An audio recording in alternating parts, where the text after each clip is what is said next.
আল্লাহ রাব্বুল আলামিন বলেন মিনাল জু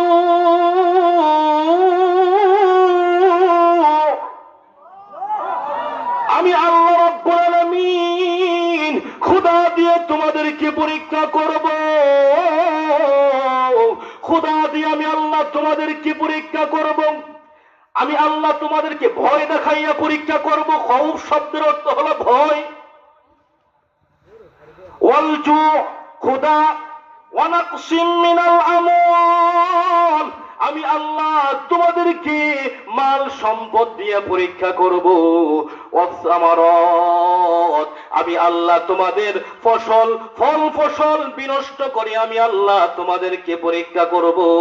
ওয়া নাকসিম মিনাল আমওয়াল ওয়াল আনফুসি ওয়াস সামারাত ওয়া বাশশিরিস সাবিরিন এই সমস্ত পরীক্ষা করার পরে যারা ধৈর্য ধারণ করবে আল্লাহ তাদেরকে